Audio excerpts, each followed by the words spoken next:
Most people do not lose their lives in one dramatic moment. They lose them quietly, slowly, almost invisibly. Not through one massive failure, but through daily hesitation. Through excuses repeated so often they begin to sound like truth. Through tolerating what drains them, avoiding what could strengthen them, and surrendering their direction, one small decision at a time. That is how power disappears. It does not always look like collapse. Sometimes it looks like a normal life. A person wakes up tired, moves without conviction, scrolls without purpose, works without meaning, and goes to sleep telling themselves tomorrow will be different. But tomorrow comes carrying the same mind, the same habits, the same patterns, and the same silent surrender. And this is what makes it dangerous. Because when you lose your inner power, you do not always notice it at first. You just feel heavier, slower, more doubtful, less willing to act, less certain of who you are. Until one day you look at your life and realize you have been present for it but not truly leading it. So listen carefully. If you feel stuck, exhausted, distracted, or strangely disconnected from your own potential, this is not the end of your story, but it is a warning. Because the longer you delay taking command of your mind, the easier it becomes to live beneath your strength and call it normal. The real enemy is not always the economy, your critics, your past, or the obstacles standing in front of you. Most of the time, the force that weakens a person is far quieter than that. It lives behind the eyes. It speaks in the private voice no one else hears. It grows in moments that seem harmless, and if it is left unchallenged, it slowly takes command of an entire life. It begins with passive thinking. Instead of directing the mind, most people let the mind drift wherever it wants to go. They rehearse old fears. They revisit old disappointments. They imagine worst-case scenarios and call it being realistic. They stop questioning the thoughts that keep them small. And over time, what was once just mental noise becomes a way of living. Then self-doubt enters and starts rewriting identity. A person stops saying, "This is hard," and begins saying, "Maybe I am not the kind of person who can do hard things." That shift is dangerous, because once doubt becomes personal, it no longer attacks your situation. It attacks your sense of self.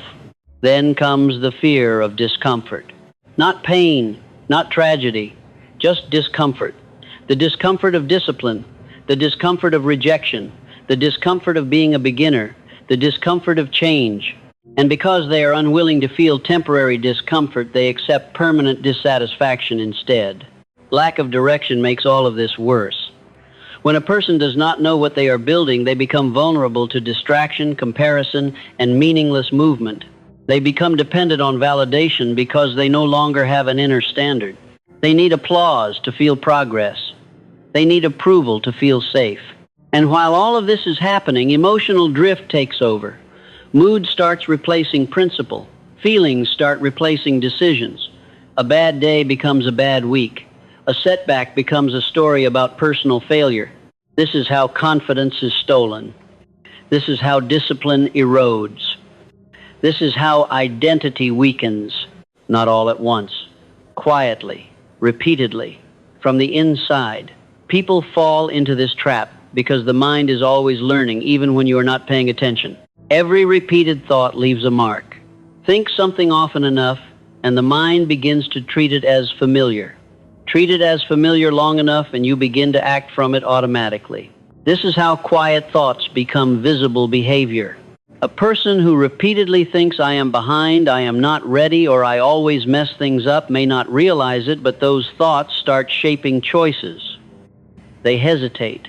They overthink. They delay action. They pull back before life even asks them to. And behavior repeated over time becomes identity. At first, a person skips one promise to themselves, then another, then another.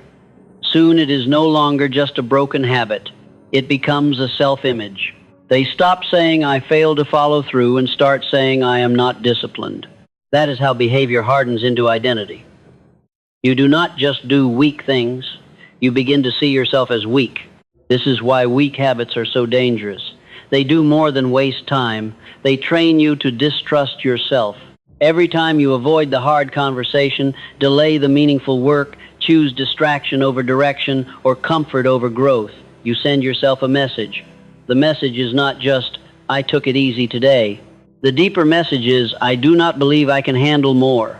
Repeated often enough, that message becomes the lens through which you see your entire life. And comfort makes this worse because it rarely destroys you quickly. It softens you gradually. That is why it is so deceptive. Nothing dramatic happens. You just become a little less sharp, a little less brave, a little less willing to struggle for something important.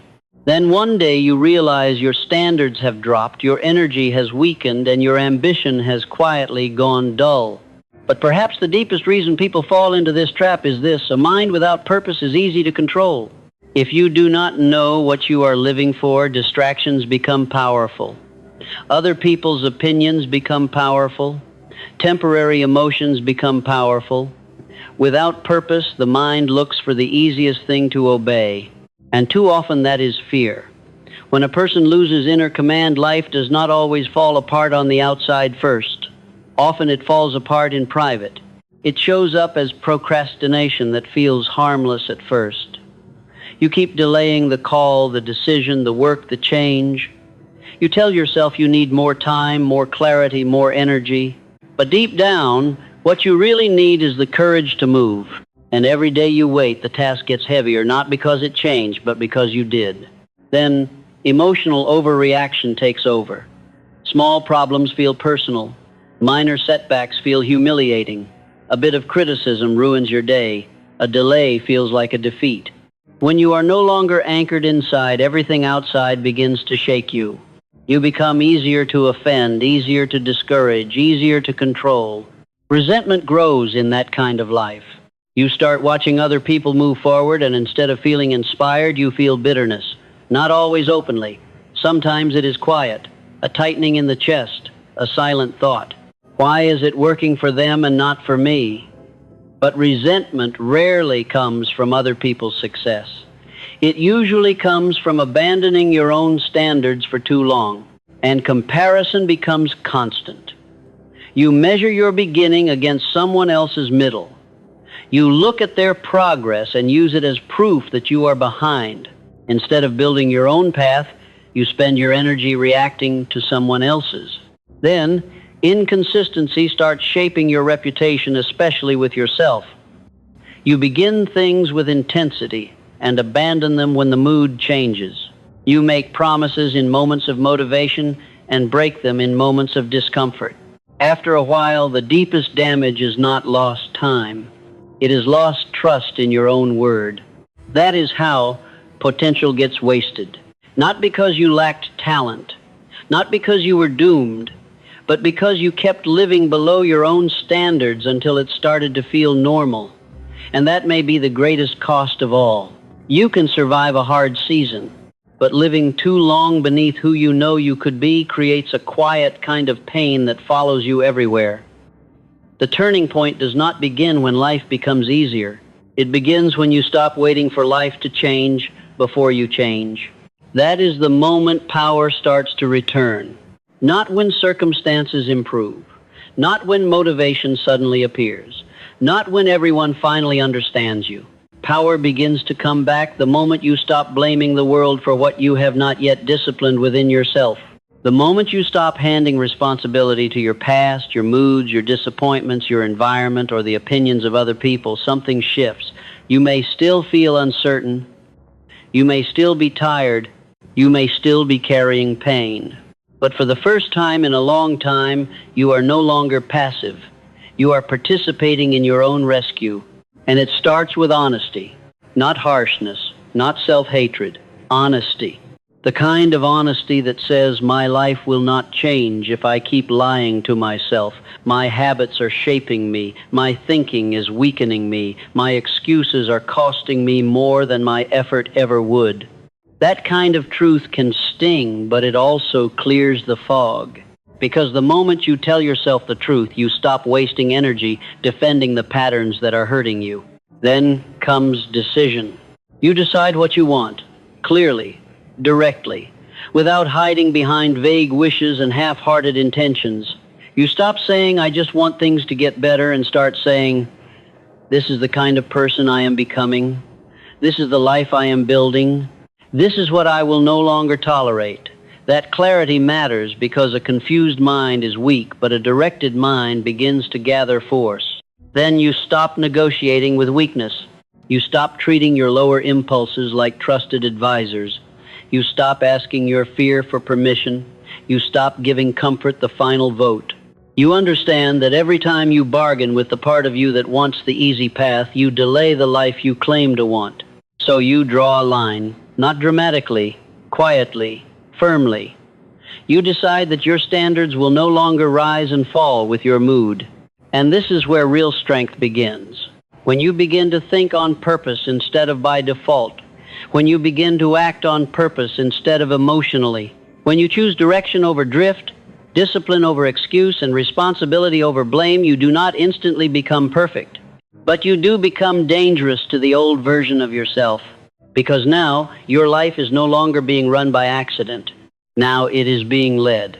Confidence is not rebuilt by inspiration alone. It is rebuilt by evidence. You do not regain belief in yourself by repeating beautiful words while continuing the same broken patterns.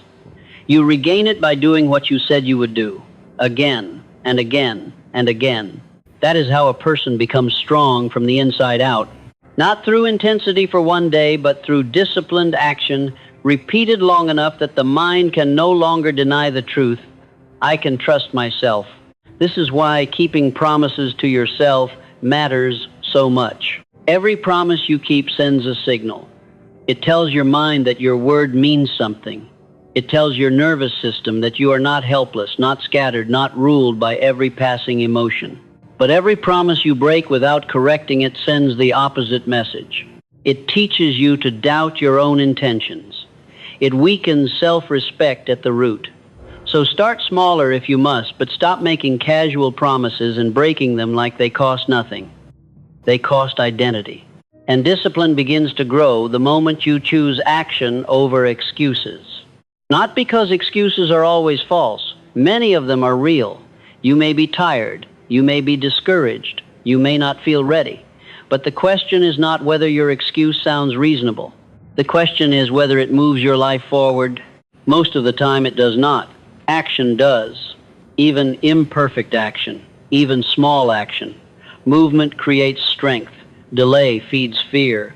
You also rebuild yourself when you stop reacting emotionally to everything and start responding with calm direction. A disciplined person is not someone who never feels frustration, doubt, or anger. A disciplined person is someone who does not hand the steering wheel to those emotions.